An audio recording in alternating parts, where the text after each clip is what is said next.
오늘 본문을 통해서 연약한 인간과 신실하신 하나님, 이런 제목으로 말씀의 은혜를 같이 나누겠습니다.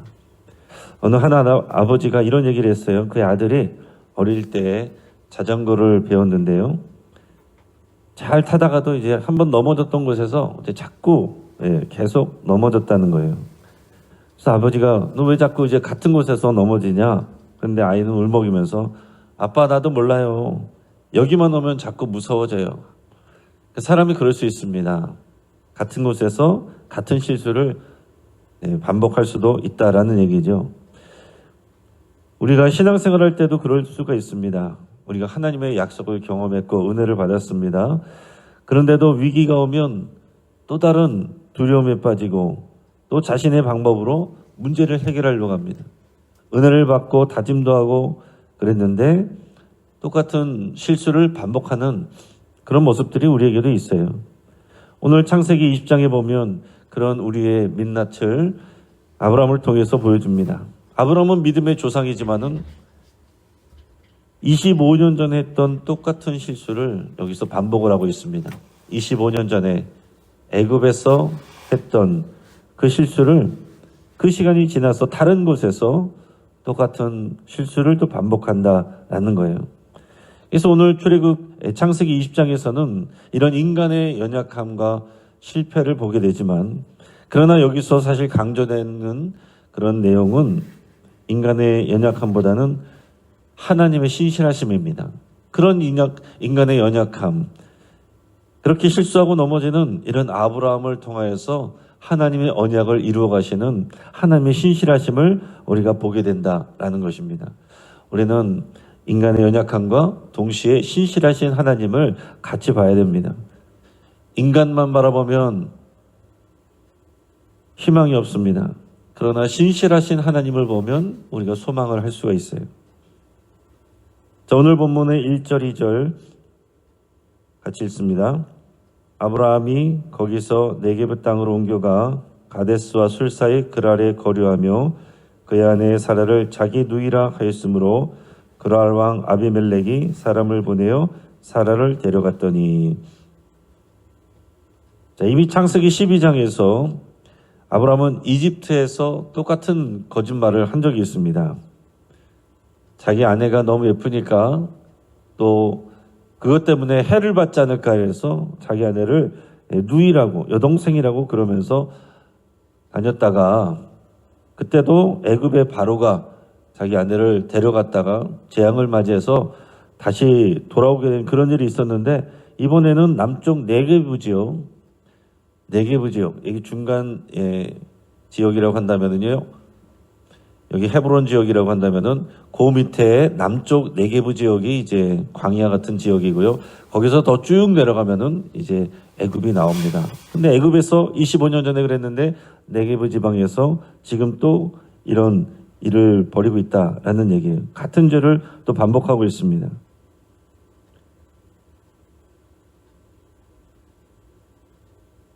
사람은 누구나도 그럴 수가 있다는 거죠. 아브라함은 롯을 구출했고요. 믿음으로 의롭다함을 받았고요. 할례 언약도 받았습니다. 그런데 그런 사람이 또다시 넘어져요.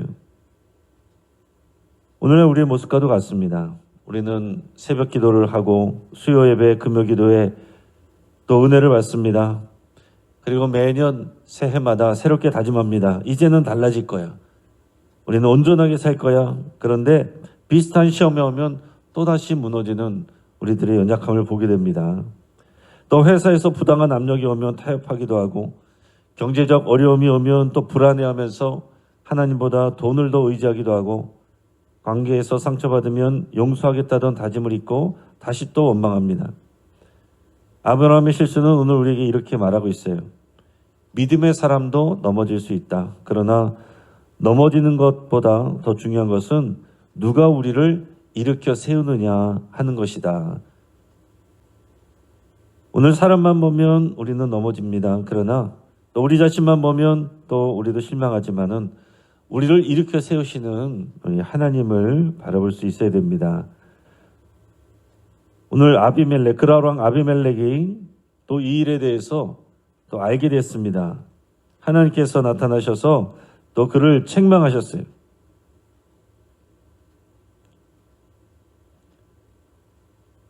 오늘 본문의 3절에서 6절까지 말씀을 같이 읽습니다. 그 밤에 하나님이 아비멜렉에게 현몽하시고 그에게 이르시되 네가 데려간 이 여인으로 말미암아 네가 죽으리니 그는 남편이 있는 여자임이라. 아비멜렉이 그 여인을 가까이 하지 아니하였으므로 그가 대답하되 주여 주께서 의로운 백성도 멸하시나이까. 그가 나에게 이는 내 누이라고 하지 아니하였나이까. 그 여인도 그는 내 오라비라 하였사오니 나는 온전한 마음과 깨끗한 손으로 이렇게 하였나이다. 하나님이 꿈에 또 그에게 이르시되 내가 온전한 마음으로 이렇게 한 줄을 나도 알았으므로 너를 막아 내게 범죄하지 아니하게 하였나니 여인에게 가까이 하지 못하게 함이기 이 때문이니라. 아멘. 자, 하나님께서 그 그라랑 아비멜렉의 꿈에 나타나셔서 책망을 하셨습니다. 그래서 이 부분에 대해서 그라랑 아비멜렉이 이제 놀라는 거죠. 어떻게 이럴 수가 있는가? 하나님은 아브라함의 회개하기를 기다리지 않고 직접 역사를 하셨어요. 자, 이 내용을 보면 이런 상황이 있으면은 하나님께서 그라랑 아비멜렉이 아니라 아브라함의 꿈에 먼저 나타나셔야 될 것 같은데 하나님은 아브라함이 아니라 그라랑 아비멜렉의 꿈에 나타나셔서 그에게 이 일을 돌이키도록 하셨다라는 거예요.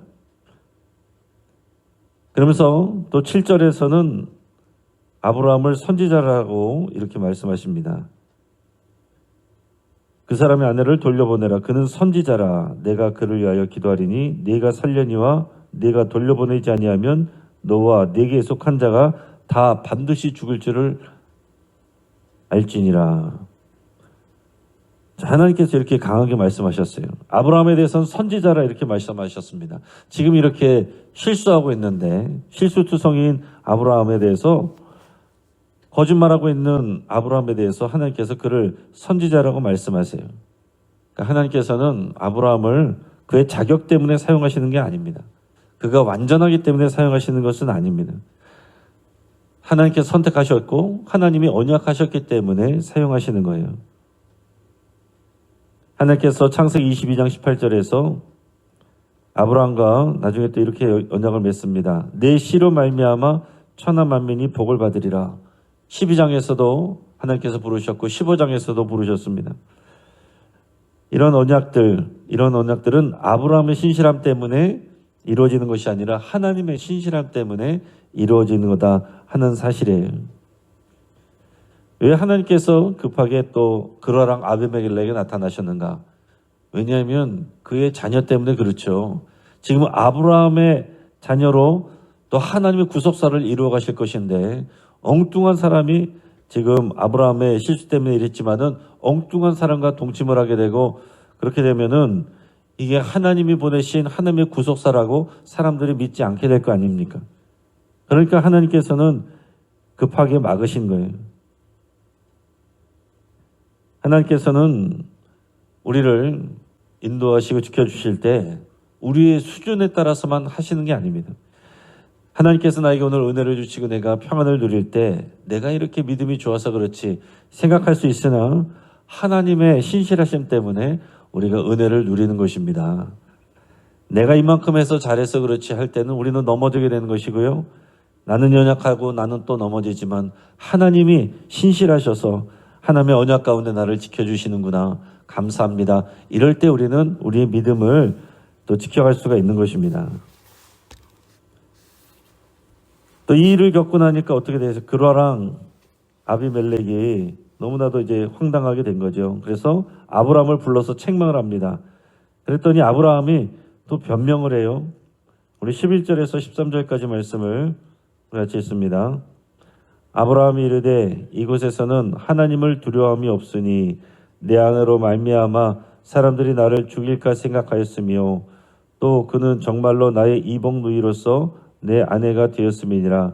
하나님이 나를 내 아버지의 집을 떠나 두루 다니게 하실 때에 내가 아내에게 말하기를 이후로 우리의 가는 곳마다 그대는 나를 그대의 오라비라 하라. 이것이 그대가 내게 베풀 은혜라 하였었노라. 아브라함이 변명한데 뭐라고 말합니까? 이곳에는, 이 그랄 지역에는 하나님을 경외하는 믿음이 없으니까, 그런 사람들이 없으니까 제 아내로 말미암아서 제가 죽임을 당하면 어떡하나 이렇게 생각했기 때문에 그랬다는 거예요.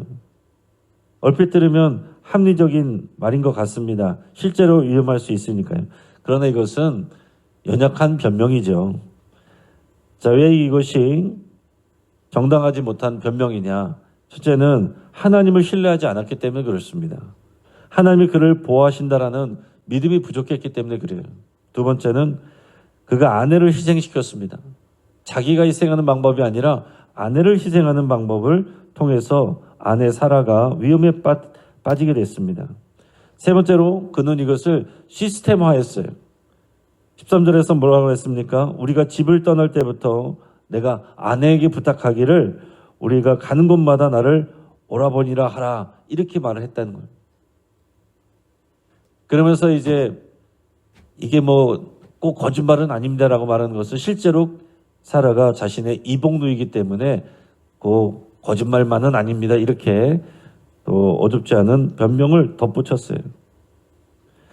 여러분 이것은 마치 사람이 수영을 배우겠다고 물에 들어가면서도 그럴 때마다 구명조끼를 3겹이나 있는 것과 그런 같은 모습입니다. 수영을 배우겠습니다 말은 했지만은 실제로는 구명조끼를 의지하는 거예요.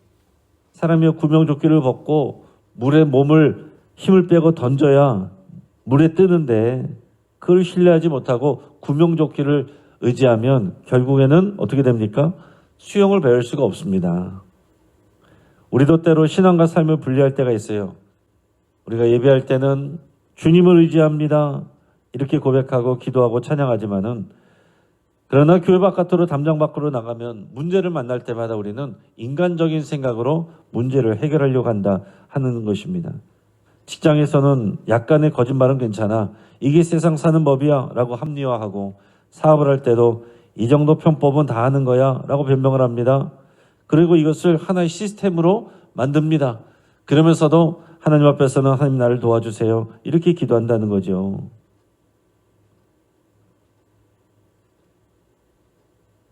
그러나 하나님께서는 이런 아브라함도 사용을 하십니다.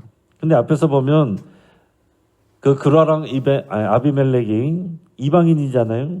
근데 9절에서 또 보면 아비멜렉을 이렇게 책망하는 그런 내용이 나옵니다. 우리 9절 10절 같이 한번 읽겠습니다. 아비멜렉이 아브라함을 불러서 그에게 이르되 내가 어찌하여 우리에게 이렇게 하느냐? 내가 무슨 죄를 네게 범하였기에 네가 나와 내 나라가 큰 죄에 빠질 뻔하게 했느냐? 내가 합당하지 아니한 일을 내게 행하였도다 하고 아비멜렉이 또 아브라함에게 이르되 네가 무슨 뜻으로 이렇게 하였느냐? 아비멜렉이 아브라함을 책망을 했습니다. 이 장면 어떻게 보면 충격적인 모습이에요. 이방인의 왕이 믿음의 조상을 책망하고 있는 것입니다. 더 놀라운 것은 아비멜렉의 말이 정당하다는 거예요. 아비멜렉은 4절에서 하나님 앞에 꿈에 나타나신 하나님 앞에 이렇게 말했어요. 뭐라고 했냐면은 의로운 백성도 죽이시나이까. 하나님 앞에서 자기 자신을 변호했던 사람입니다.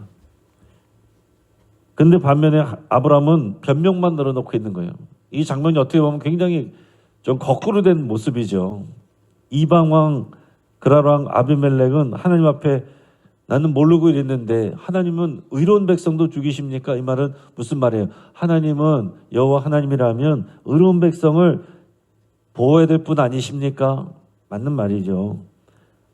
믿음의 조상은 거짓말하고 변명을 늘어놓고 있는데 이방의 왕은 맞는 말을 하고 있다는 얘기예요. 근데 여러분 오늘날 이런 일이 일어나고 있습니다. 교회가 세상으로부터 책망받는 일들이 있어요. 세상이 말합니다. 교회가 어떻게 이럴 수 있느냐? 교회라면 이렇게 되는 건 아니냐? 믿지 않는 사람들이 교회 다니는 사람들을 보면서 말합니다. 교회 다니는 사람들이 왜 이렇게 사느냐?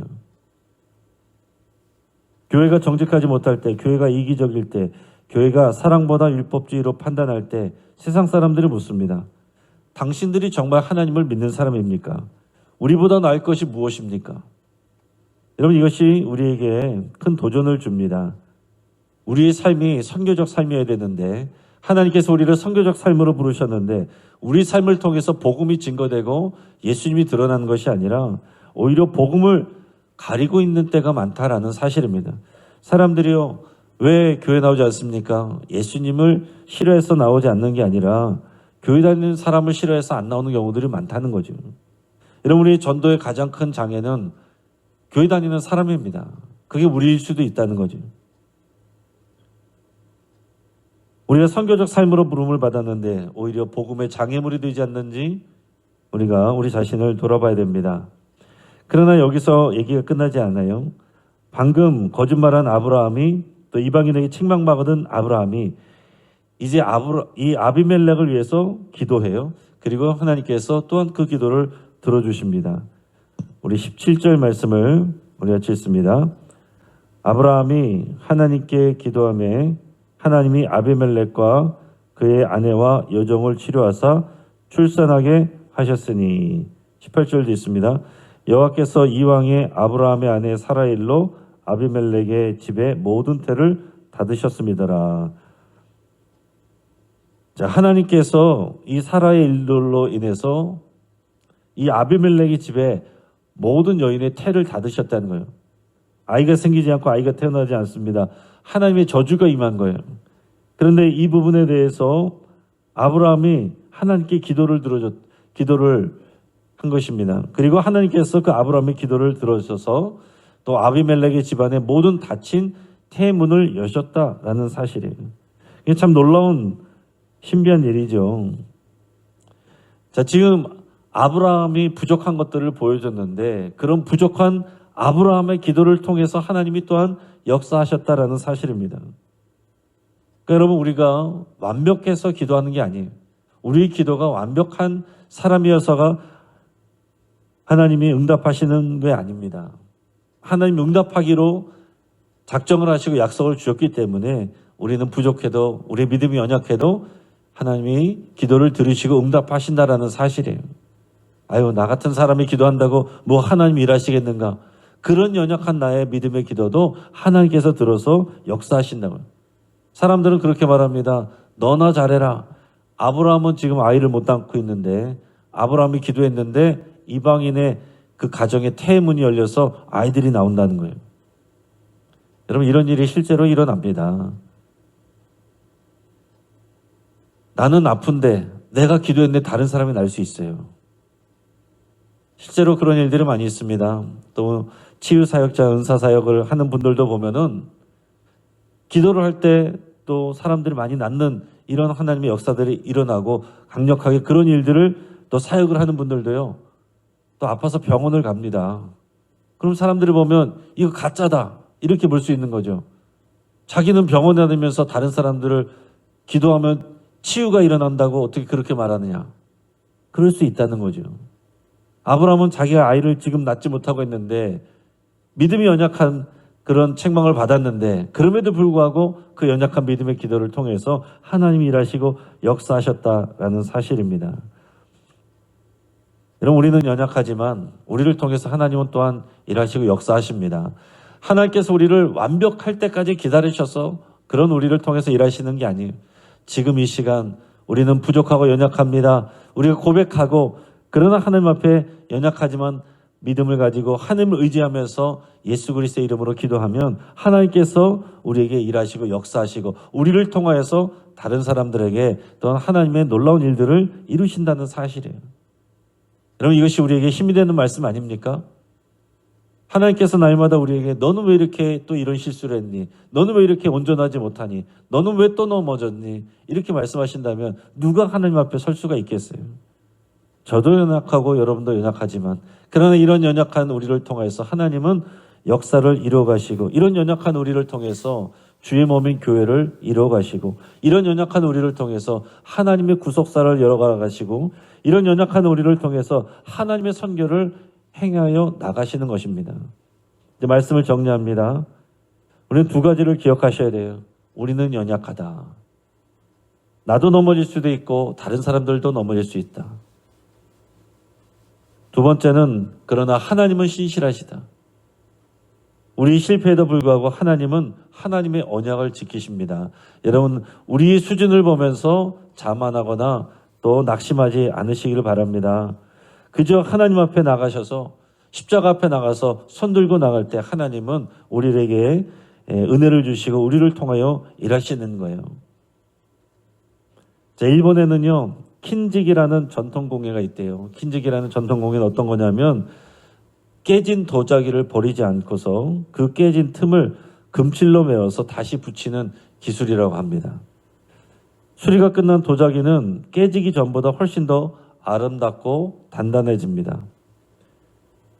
일반적으로 생각하면 도자기가 깨지면 버리기 마련인데 그 깨진 것을 금칠을 해서 오히려 더 아름답게 되었다는 거예요. 깨진 흔적은 수치가 아니라 장인의 손길이 닿은 영광의 상처가 된다는 거죠. 하나님께서 우리를 이렇게 킨지기처럼 대하시고 역사하신다 하는 사실입니다.